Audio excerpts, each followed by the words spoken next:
नमस्कार दोस्तों, हम पढ़ रहे हैं दबाव समूह प्रेशर ग्रुप्स। ठीक है, दबाव समूह जो है हमारी एम लक्ष्मीकांत में ये अध्याय हैं, अध्याय संख्या 77 है, 77 ये चैप्टर हैं। और बहुत बड़ा ये अध्याय नहीं, बहुत छोटा सा अध्याय है। दबाव समूह क्या है, किसे कहते हैं, ध्यान दीजिएगा। क्या है अर्थ और तकनीक इसकी क्या है, देखिए। दबाव समूह शब्द का उद्भव संयुक्त राज्य अमेरिका से हुआ है। संयुक्त राज्य अमेरिका से हुआ है। दबाव समूह उन लोगों का समूह होता है जो कि सक्रिय रूप से संगठित हैं, अपने हितों को बढ़ावा देते हैं, उनकी प्रतिरक्षा करते हैं। यह जैसा कहा गया है, सरकार पर दबाव बनाकर लोक नीति को बदलने की कोशिश है। ये सरकार और उसके सदस्यों के बीच संपर्क का काम करते हैं। इन दबाव समूह को हितैषी समूह या हितार्थ समूह भी कहा जाता है। ये राजनीतिक दलों से भिन्न होते हैं। ये न तो चुनाव में भाग लेते हैं और न ही राजनीतिक शक्तियों को हथियाने की कोशिश करते हैं। ये कुछ खास कार्यक्रम और मुद्दों से संबंधित होते हैं। इनकी इच्छा सरकार में प्रभाव बनाकर अपने सदस्यों की रक्षा और हितों को बढ़ाना है। दबाव समूह विधिक और तर्क संगत तरीके द्वारा सरकार की नीति निर्माण और नीति निर्धारण को प्रभावित करते हैं, जैसे कि सभाएं करना, पत्राचार, जन प्रचार, प्रचार व्यवस्था करना, अनुरोध करना, जन वाद विवाद, अपने विधायकों के संबंधों को बनाकर रखना। इसके अलावा हालांकि कभी कभी लोक हितों और प्रशासनिक एकता को नष्ट करने वाले अतर्क संगत और गैर विधिक तरीकों का आश्रय लेते हैं, जैसे कि हड़ताल और हिंसक गतिविधियां और भ्रष्टाचार। ओडीगार्ड के अनुसार, ओडीगार्ड कौन है, ओडीगार्ड ने क्या कहा? ओडीगार्ड के अनुसार दबाव समूह अपने उद्देश्यों की पूर्ति के लिए 3 तकनीकों का सहारा लेते हैं। ओडीगार्ड 3 तकनीक बताते हैं दबाव समूह के बारे में। पहली तकनीक ये है कि ये लोक कार्यालयों में उन कर्मचारियों की नियुक्ति की कोशिश करते हैं जो कि इनके हितों का पक्ष ले लें। ठीक, इस तकनीक को नियुक्तिकरण भी कहा जाता है। दूसरा, ओडीगार्ड के अनुसार दबाव समूह जो तकनीक अपनाते हैं वो है कि वे अपने हितकारी उन नीतियों को स्वीकार करने के लिए लोक सेवकों को प्रभावित करने का प्रयास करते हैं, चाहे वे प्रारंभ में इनके पक्षधर हों या विरोधी हो। इस तकनीक को लॉबिंग कहते हैं। ठीक। तीसरा है, वे जनता की राय को प्रभावित करने का प्रयास करते हैं और सरकार पर इसके परिणाम पड़ने वाले परोक्ष लाभ का सरकार पर इसके परिणाम स्वरूप पड़ने वाले परोक्ष प्रभाव का लाभ उठाते हैं।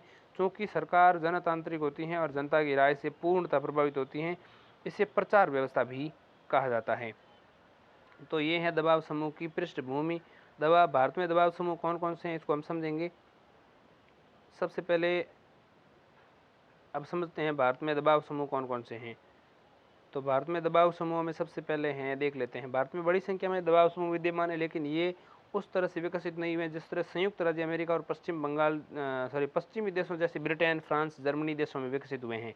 भारत के दबावकारी समूहों को इन श्रेणियों में वर्गीकृत किया जा सकता है। एक तो व्यवसाय समूह। व्यवसाय समूह में बड़ी संख्या में औद्योगिकीकरण और वाणिज्यिक इकाइयाँ शामिल हैं। ये अत्यधिक अनुभवी एवं परिष्कृत, अत्यधिक शक्ति संपन्न भारत में दबावकारी समूह में सबसे बड़े समूह होते हैं। ठीक, उनमें शामिल है, सबसे बड़े समूह में शामिल है व्यवसाय। उसमें कौन कौन शामिल है? सबसे पहले federation of Indian chamber of commerce and industry, FICCI कहते हैं जिसको, फिक्की। इसमें शामिल होते हैं Indian merchant chamber of Mumbai, Indian merchant chamber of Kolkata और south Indian chamber of commerce और Chennai, south Indian chamber of commerce of Chennai. ये मुख्य औद्योगिक एवं व्यावसायिक हितों का प्रतिनिधित्व करते हैं। इसके अलावा यहाँ पर एक बात करूँगा मैं, एचओसीएम। एचओसीएम क्या है? Associated Chambers of commerce and Industry of India. इसमें सम्मिलित हैं Bengal Chambers of commerce of Calcutta, इसके अलावा Central Commercial Organisation of Delhi.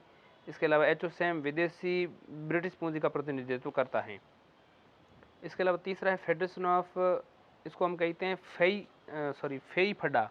फेईफडा जो है इसका है federation of India, federation of all India food grain dealers association. फेईफडा अनाज डीलरों का पूरी तरह प्रतिनिधित्व करता है। All India manufacturers organisation, MO जो है ये भी एक है। एमओ मध्यवर्गीय व्यवसायों से संबंधित मामलों को उठाता है। दूसरा है व्यापार संघ, एक दबाव समूह के रूप में। व्यापार संघ औद्योगिक श्रमिकों की मांगों के संबंध में आवाज़ उठाते हैं। इन्हें श्रमिक समूहों के नाम से भी जाना जाता है। भारत में व्यापार संघों की खास विशेषता है कि वे प्रत्यक्ष या अप्रत्यक्ष रूप से विभिन्न राजनीतिक दलों से संबद्ध होते हैं।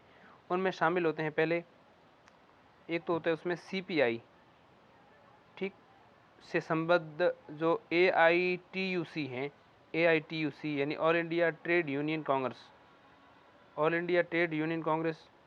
दूसरा है INTUC यानी Indian national trade union Congress, all India trade union Congress, इसके अलावा Indian national trade union Congress, ये कांग्रेस आई से संबंधित हैं, पहले वाली CPI से संबंधित थी।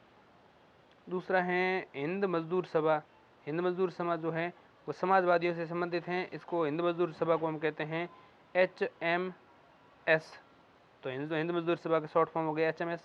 इसके अलावा C2 जो है वो है centre of Indian trade unions, वो CPM से संबंधित, अलग अलग पार्टी से संबंधित ये व्यापारिक संघ हैं, वो दबाव समूह के रूप में कार्य करते हैं। इसके अलावा भाजपा से संबंधित एक BMS भी हैं, BMS यानी भारतीय मजदूर संघ, भारत का पहला श्रम संघ। All India trade union Congress AITUC, इसको एटक भी कहते हैं, इसकी स्थापना 1920 में हुई थी, लाला लाजपत राय इसके प्रथम अध्यक्ष थे। 1945 तक कांग्रेस समाजवादी और साम्यवादी एटक में काम करते रहे। भारत का केंद्रीय श्रम संघ था ये, बाद में राजनीतिक आधार पर श्रम संघ आंदोलन में बंट गया।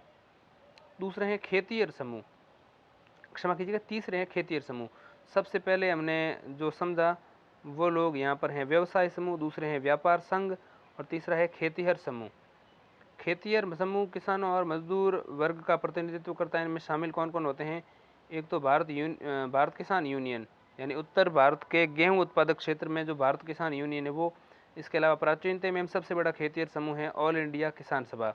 इसके अलावा नक्सलवाड़ी आंदोलन को जन्म देने वाला 1967 में CPM से संगठित हुआ ये, इसको हम कहते हैं revolutionary peasants convention, revolutionary peasants convention. इसके अलावा भारतीय किसान संघ जो गुजरात का है, इसके अलावा RV संगम जो तमिलनाडु का है, इसके अलावा महाराष्ट्र का क्षेत्रीय संगठन, इसके अलावा हिंद किसान पंचायत जो समाजवादियों द्वारा नियंत्रित हैं, इसके अलावा राजनारायण द्वारा संगठित जो ऑल इंडिया किसान सम्मेलन है वो, और CPM द्वारा जो नियंत्रित हैं यूनाइटेड किसान सभा, ये भी एक खेतिहर समूह के रूप में कार्य करते हैं। बात करते हैं अगले दबाव समूह की, वो है पेशेवर समितियाँ।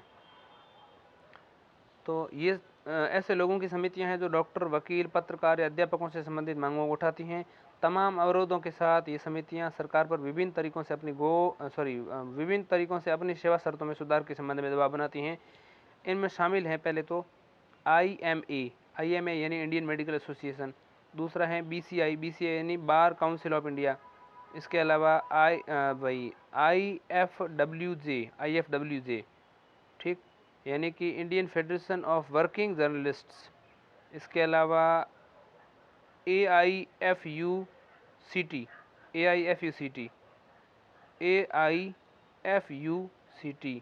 AI यानी FU यानी फ्यू, CT यानी फ्युक्ट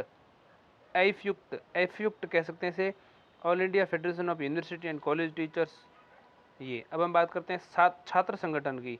छात्र संगठन भी एक दबाव समूह के रूप में कार्य करता है। छात्र समुदाय के प्रतिनिधित्व के लिए बहुत सारे संघ बनाए गए हैं। हालांकि मजदूर संघों की तरह ये विभिन्न राजनीतिक दलों से संबद्ध होते हैं, जैसे ABVP भाजपा से संबंधित हैं, अखिल भारतीय विद्यार्थी परिषद, इसके अलावा all India students federation, AISF CPI से संबंधित है ये, ठीक। कांग्रेस से संबंधित है NSUI national students union of India, ये कांग्रेस आई से संबंधित है, ठीक है, NSUI कहते हैं इसको। इसके अलावा CPM से संबंधित है NSUI national students of India. NSUI दोनों का नाम सेम है, लेकिन एक कांग्रेस आई से संबंधित एक CPM से संबंधित है। नेशनल स्टूडेंट्स ऑफ इंडिया है और एक का नाम national students union of India है, ठीक। बात करते हैं धार्मिक संगठनों की, वो भी एक दबाव समूह में कार्य करते हैं। धार्मिक आधार पर बने संगठन भारतीय राजनीति में महत्वपूर्ण भूमिका निभाते हैं। ये संकुचित सांप्रदायिक अभिरुचि का प्रतिनिधित्व करते हैं। इनमें शामिल हैं RSS राष्ट्रीय स्वयंसेवक संघ, और इसके अलावा VHP यानी कि विश्व हिंदू परिषद, इसके अलावा जमात इस्लामी, इसके अलावा इत्तेहादुल मुस्लिमीन, इसके अलावा एंग्लो इंडियंस एसोसिएशन, इसके अलावा एसोसिएशन ऑफ रोमन कैथोलिक्स, इसके अलावा all India conference of Indian Christian, इसके अलावा पारसी सेंट्रल एसोसिएशन, इसके अलावा श्रोमणी अकाली दल, इसके अलावा श्रोमणी अकाली दल को किसी राजनीतिक दल के बजाय धार्मिक दबावकारी समूह माना जाना चाहिए, क्योंकि इसका संबंध सिख समुदाय के हिंदू समाज में विलीन हो जाने के लिए रहा, न कि सिख भूमि के लिए लड़ाई की रहा। मतलब शिरोमणि अकाली दल जो है किसी राजनीतिक दल की बजाय धार्मिक दबावकारी समूह माना जाना चाहिए इसको, क्योंकि इसका संबंध जो है सिख समुदाय के हिंदू समाज में विलीन हो जाने के लिए रहा, ना कि सिख भूमि जो होती है उसकी लड़ाई के लिए रहा। ठीक है। इसके अलावा जातीय समूह जो है वो भी एक दबाव समूह होते हैं। भारतीय राजनीति में धर्म के समान जाति भी महत्वपूर्ण कारक है। प्रयोगात्मक राजनीति में कई राज्यों में जातीय संघर्ष होता है। तमिलनाडु एवं महाराष्ट्र में ब्राह्मण बनाम गैर ब्राह्मण, राजस्थान में राजपूत बनाम जाट, आंध्र प्रदेश में कम्मा बनाम रेड्डी, हरियाणा में अहिर बनाम जाट, गुजरात में बनिया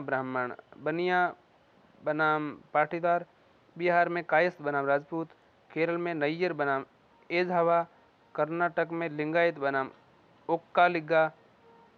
कुछ जाति आधारित संगठन है देखिए, जैसे Nadar caste association Tamil Nadu, Marwari association, Harijan Sevak Sangh, क्षत्रिय महासभा गुजरात, बनिया कुल क्षत्रिय संगम, इसके अलावा कायस्थ समूह, ये भी जातीय संघ है। अब हम बात करते हैं आदिवासी संगठन, वो भी दबाव समूह रूप में कार्य करते हैं।